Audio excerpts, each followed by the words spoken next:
Hello, it's Ronnie Yoga Devi coming to you from my home. And I am kind of thinking about Paramahansa Yogananda for some reason popped into my mind. Um, it was by Saki yesterday. It's past midnight now, so it's now Sunday. And so I looked up Paramahansa Yogananda, and up comes this book called Scientific Healing Affirmations. And I think there was some YouTube or something that said something about this book. And that's why I looked for it and I found it. So the book is called Scientific Healing Affirmations, and it comes out of Los Angeles, California, and it is copywritten by Swami Yogananda. It was written in Los Angeles, California in 1925, so it's a very old book. And so Scientific Healing Affirmations, what I thought was most interesting about it was that people don't really understand the power of the words that they use when they speak to others and when they speak to themselves. So I want to encourage you to, for the next week, really watch what you say every time you open your mouth and notice when you speak to others and when others speak to you and what your reaction is and all of that. Because words have immense power, and intonation and all of that plays a role. Body language and all that plays a role as well. But I'm thinking specifically about words at this point. So I'm going to read you the very first section of this book. It's a very short book. It's like 30 pages, very short book. So it's not difficult for somebody who doesn't want to do a lot of reading. So here we go. It's relatively small print, so I'm going to have to look down a little bit. So sorry about that, but that's the way it's going to be. So I got it on my iPad. Spiritual power of man's word. Man's word is spirit in man. Words are sounds occasioned by the vibrations of thoughts. Thoughts are vibrations sent forth by the ego or soul. Every word that leaves your mouth ought to be potent with your genuine soul vibration. Words in most people are lifeless because they are automatically put forth into the ether without being impregnated with soul force. Too much talking, exaggeration, or falsehood used in connection with words is just like shooting bullets out of a toy gun without the gunpowder. That is why the prayers or words of such people do not produce any desired definite change in the order of things. Every word you utter, you must mean it. For example, every word that you put forth must represent not only truth, but some of your realized soul force. Words without soul force are husks without the corn. Words that are saturated with sincerity, conviction, faith, and intuition are just like highly explosive vibration bombs, which, when let out, are sure to explode the rocks of difficulties and create the change desired. Avoid speaking unpleasant words, even though they might be true. Words must be intentioned according to the convictions within. Sincere words or affirmations repeated understandingly, feelingly, and willingly are sure to move the omnipresent cosmic vibratory force and render you aid in your difficulty. Only appeal to that force with infinite confidence, casting out all doubt, and the spirit of looking for the desired result. If you don't do this, your appealing attention is deflected and sidetracked from its objective mark. Besides, you cannot Besides, you cannot sow, like as in sowing seeds, the vibratory prayer seed in the soil of cosmic consciousness and then pick it out every minute to see if it has germinated into the desired result or not. So that's how it starts. It's interesting, no? So I want you to think about the words you use, the power that those words have to you and to others. And if you're not speaking in a way that's empowering you or empowering others, work on changing that. Because we live in a world where a lot of words are used more like swords than like salve. It's much better to have words be like salve or even neutral, as opposed to being negative in a world where there's so much negativity. If you look at the news, there's very little that's positive that's on the news. Once in a while, you might hear a nice little story. Not very often. The news is not something I even want to watch anymore because it's just too negative for me. And there's nothing to be learned from it. I'm a person who likes to learn, likes to grow. And I think if you're on my channel, you probably do too. So it's just so important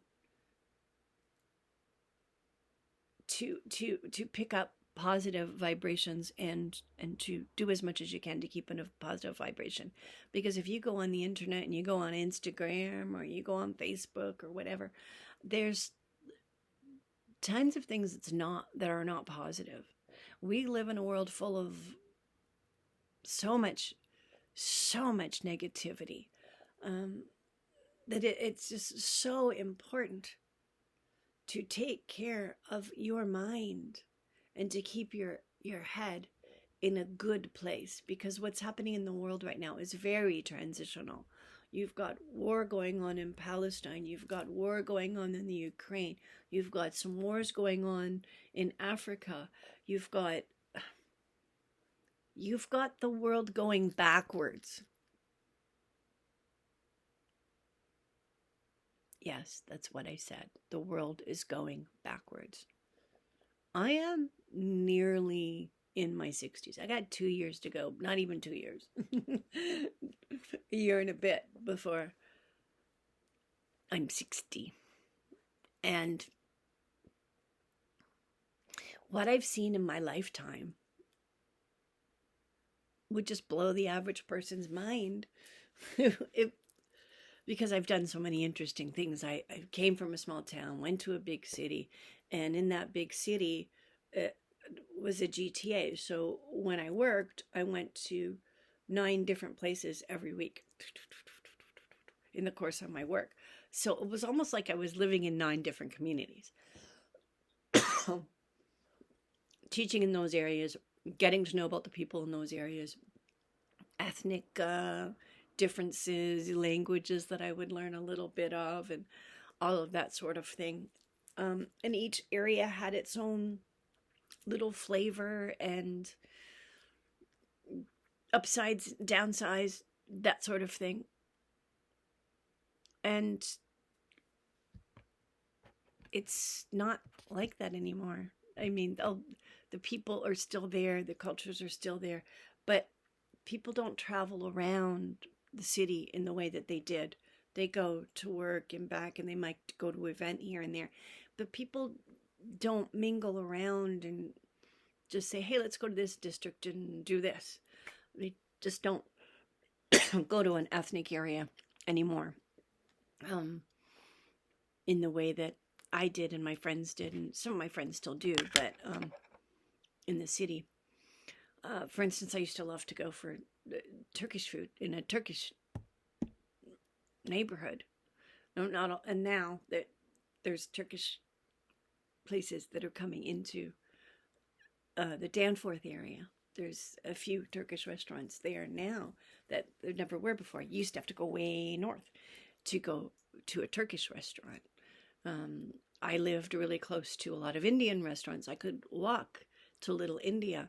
I also lived within walking distance of an area that was Ethiopian, and there were a lot of Ethiopian restaurants and bars and that sort of thing there. So you could go and hear Ethiopian music and eat Ethiopian food at the same time, 10 minutes from where I lived. And that was really fantastic. I really loved that about Toronto, and I hope it never completely loses that. But I do think that people are a little bit more insular now since COVID and with wars and things going on. I think that people are more on edge, in particularly in larger areas like Toronto. It's pretty quiet in Little Leamington. There's not that many cultures here. The cultures that we have here tend to be Lebanese, Portuguese, Italian. There's some French, there's some Mennonite people, and sometimes they're German, sometimes they're Mexican Mennonite. There's English. There's a lot of Spanish being spoken, and some of that is migrant workers, and some of that is migrant workers who now run businesses and things like that here. So, and we have some people coming in from Syria, not that many, but we have some people from Syria, and we have some people from the Philippines, and that's really about it. And compared to every language on the face of the earth being spoken in every single culture in the entire world represented in my city of Toronto, it's very, very different. It's very, very different. But that is kind of where I learned the importance of language. Just knowing one word alone really made a difference for me when I was living in Toronto. Because, after 2010, I had an accident in 2010 on a bus, and I had some pretty major injuries. And after a while, I got a service called Wheeltrans. And Wheeltrans, you'd order the bus to come to you, and the bus would come to you, pick you up, take you where you needed to go. Sometimes it was a taxi, but often it was a transit bus. But when it was a taxi, it was more fun, because usually I would get a driver who was from Africa. And I always loved it when I got the Ethiopian drivers, because they were so friendly and so nice. I had one driver who knew I liked the Ethiopian music, so he made sure to put it on before he hit my place, which was fantastic. I kind of miss some of those people. The Ethiopians were really, really nice. What I did learn about the Ethiopian culture is that they really, really, really have deep respect for seniors and people with disabilities. And when I saw them working with an elderly person, you could see it, like they'd hold the arm of a little old lady or a man just like it was their own relative, and help them from the vehicle and right into where they were going, and make sure they were there safely. And it's something you don't see in Canadian culture very often, that level of care, unless it's coming from a family member or a cherished friend that you've had your whole life, kind of a thing, and their family members. So all that to say that, the few words, if you learn a few words in another language, it could mean the world to somebody. My drivers who are Ethiopian, I would make sure that I said thank you in their language, and in Amharic, and I don't know if I'm pronouncing Amharic properly because I haven't been speaking it for a while. I knew only a few things, but I would always say amase ganale, which is thank you, in the Amharic language to my Ethiopian drivers. And sometimes they knew that I knew they were Ethiopian because the drivers I had before. But if they were drivers who didn't know me, they have a tendency to want to protect themselves, because if they don't know you, they don't talk much. And Ethiopians are so nice that you really do want to talk to them. So you have to open it up somehow, because if you get them again, then they'll be more comfortable. Because once they are really comfortable with you, they put the music on and blah blah blah, and they get to relax and be themselves. And they're in their cars, and you're with them for like half an hour to an hour, depending on which location I was going to and whether we'd be at rush hour in traffic or not. And so I wanted them to be comfortable. So just that one word would usually make them feel like, whoa, she knows I'm Ethiopian and she knows something about my language. And then the next time I get them, they'd ask me, well, how did I know that? And then I'd tell them about, the people that I know in the Ethiopian community, the beautiful people I know that own restaurants there that are just so wonderful to people in their community and to me. But one word can open a door for the future. One word can open the door for today. So I'm not saying go out and be a language major or anything, but a few words in a language can really, really break down walls for you. In my town, one of the languages that's helpful to know a little bit of is Spanish. So my mom and I have been studying a little bit of Spanish for a while. And well, we're at the point where if we go into a restaurant, we can actually have a little bit of a conversation with our waiter or waitress in Spanish. And, I think that's fantastic that we know enough to say a little bit in their language, and this shows a little bit of respect for their culture. So that's really the reason that my mom and I had learned Spanish. But also it's good for your brain. It's really good for your brain to learn another language, even if it's just bits and pieces of learning another language. And one of the ways that is easy to learn languages, although it just gets you started, you still do need to buy a dictionary and maybe a grammar book or something, is Duolingo, which you can just download from the internet right onto your phone. It's a little app, and it's got like a green image of kind of like a cartoonish looking owl. He's green. He's not quite that green. He's a little bit brighter green than that. Duo. His name is Duo, and so he's the image behind Duolingo, which is a huge organization. There are people that are working and volunteering for Duolingo all over the world, and pretty much every language, pretty close to every language, is on that app.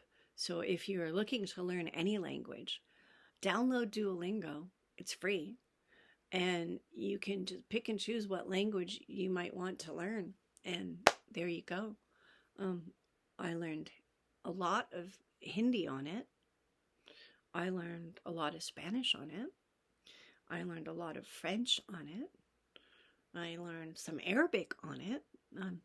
The bunch of languages that I've played with that I won't even talk about because I don't know them well enough to even say that I know them. And even Arabic, I don't know all that well. But I do know a few basic things in Arabic.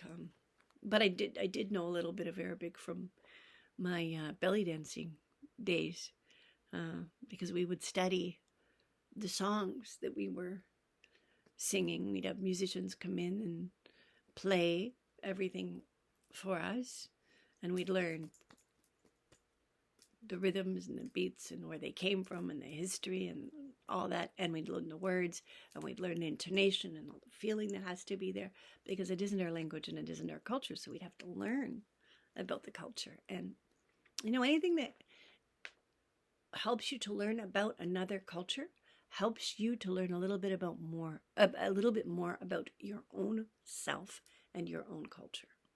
Because until you know something about another person's culture, you don't have anywhere to make a connection with them. And that's really it. It's about making connections, whether it's through language, through music, whatever. It's really a great place to start is with language. We were at a party at the Italian club yesterday.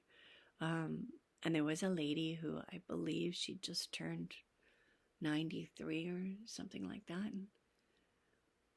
And my mom and I walked up to her and said, Tanti auguri, which is happy birthday in Italian. And she was blown away. Somebody who's not Italian was saying happy birthday to her in Italian.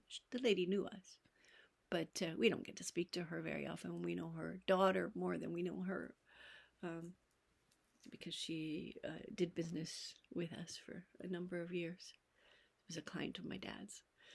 So anyhow, we'll leave it on that note. Go out there and learn a word in another language, even just one word or a saying or something like that, and see how it transforms your life to open your mind to another culture through their language.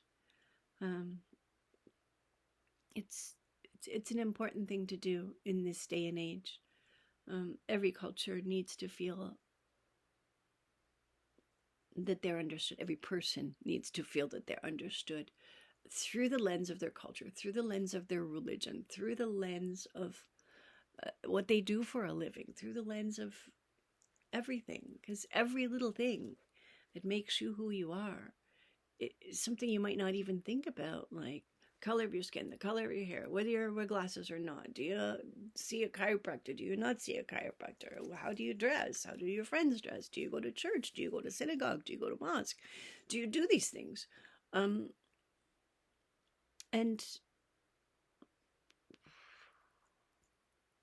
why? Why do you do them? Why do you not do those things? It's interesting to ponder. Why is our world the way it is? It's because of our habits. So develop more habits that are positive and that are good, and your life will open up doors for you. If you close yourself off to other cultures, other languages, other ways of looking at the world, it's you that loses. And a person who's more open learns more. And this life is so short and so precious that you really do want to take the time to learn as much as you can while you are in this body. It is precious to be in this body. I won't go into the whole spiritual significance of why that is. You can look that up, or we can talk about it another day. Let me know in the comments below. Thank you so much. Have yourself a wonderful, wonderful day, whatever it is that you're doing. This is a longer video than I normally make, but I felt this was something that needed to be addressed, given what's happening in the world today. Bye for now. Rani Yoga Devi, signing off.